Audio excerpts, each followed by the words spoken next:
Joe Comito, a win on a PDC stage, a win at the World Championships. Just sum up how you're feeling right now. Oh, look, overwhelmed, to be honest, but I do believe in myself. I really do. The main thing was to prove to myself that I can do it up there. I know I can. I haven't done it before, and this was just... And once I got that first leg, then I completely settled, and the rest is history. So you enter this tournament as the DPA #1. Is this the real Joe Comito? Is this the Joe that you've been waiting to display on a PDC stage? 100%. 100%. And that was my big goal. Like, I didn't perform in the Premier League. I performed on the DPA. I haven't performed... Well, I did it right last year, but I just wanted to prove to myself that I can. I know I can. I really do know I can. And sum up that game then for us. Obviously, it's a tough game. Niko's a strong player, isn't he? He's had a great year in the PDC, and you've just beaten him 3-1. See, I don't... Even when we're back at home, I don't look at draws. I don't look at stats. I don't look... The way I've grown up with brothers and pretty competitive person, I always think to be the best, you've got to beat the best. So I don't look at draws. People were telling me about what he's done and stuff like that, but to me it was just, I've got to beat him to go to the next person. You've come off the back of potentially a tough time on the ANZ Premier League, but how did that big stage experience help you practice and get prepared for today? Look at the smile on his face. He asked me to say that one. No, that did. That made me get over the stage presence. Look, I had a torrid time due to the amount of travel I did, but it actually accomplished what I set out to do, which was stage presence. Going up tonight, especially once I got that first leg, I settled right in. Even going up, I was fine. You look at 2 years ago, I was never like that. Well, I bet it's made you more excited for not only the second round, but also when we come back next year to Wollongong. You must be buzzing to be back on a big stage. Wollongong, 100% and everything. And hopefully next game will be exactly the same. Congratulations. Thank you. Joe, congratulations. The smile on your face says it all. And I remember speaking to you on World Series events, on Zooms and whatever, and you were so frustrated with yourself that you couldn't replicate your floor form on the TV. How frustrating has that been? And is it a massive relief now that you have? People don't have no idea. Like people back home know I can play. They keep saying, just do it, but till you actually do it, it's just like in your head, I don't know how to explain. And this is, now I can relax. Like now it's, next game I can focus, no pressure, can go up there, like because I know I can play. That's the worst part. I know I can play. What's changed? I don't know, to be honest. I like to prove a point. One thing about me, I love when people say I can't do it. 4 or 5 years, like I've said to you before, 5 years ago, people rid me off. I averaged 58 in a grand final, and look at now, 5 years later, 4 years later, I've won a game on the World Championship.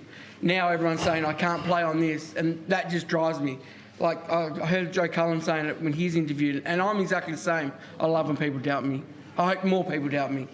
We had Simon Whitlock, Damon Heta, Corey Cadby for a short time, and then it kind of dried up. Now, is this the splash that darts in the Oceanic region needed?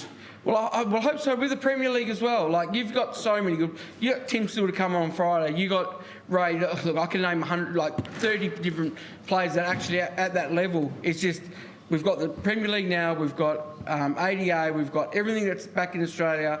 Hopefully now Australian people can show what... Because we do. On the floor, we do play well. It's just we haven't had that stage presence at the moment.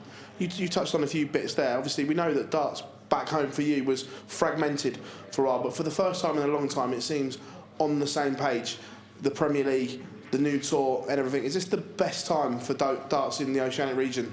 I keep saying it back at home. If you're an 18-year-old kid that loves darts, this is your time. Like you've got so many opportunities with Junior World, with ANZ, with all the tours. If you love darts, this is the time to be in darts. Thank you.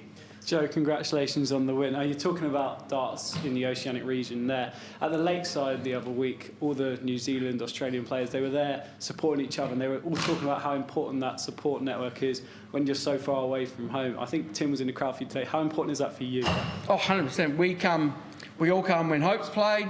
We all come when JT played, and if you look at my table, they were all there tonight. And when you're so far from home, you do need, and that's not just them. You had Greg, Doug, you had so many people like supporting him. When you're away from home, you do need that. I mean, you talked about not being sure what's changed for you. Have you been doing anything differently, or is it literally just it's finally that stage is done? I think I've practiced more since we've come here with Tim, but I think last year, because I did so well on the last weekend to be number one, I think this year I've been pretty consistent over the year, so I've sort of brought that into... And even when I played Gerwin at the thing, at the Wollongong, the legs against, I was throwing really well. It's just the legs I was walking, I just wasn't throwing well, so it was sort of... No, look, I'm a pretty confident person, and I'm glad I just did that. Now that those little changes are working for you, is the aim to go out there and show what you can do on the ANZ Premier League stage, or is your priorities maybe the World Series and proving it against the best in the world? This is it. The rest of it doesn't mean nothing. You ask any dart player. But don't get wrong, like I never grew up playing darts. I started when I was 21. Never thought I'd be at the Worlds. Never dreamed. Never even cared about the Worlds. Like, to me, I played because my dad played, and that was it. Now it's just like, let's see how far you can go. You're here now. You've won a game. To me, that's not good enough.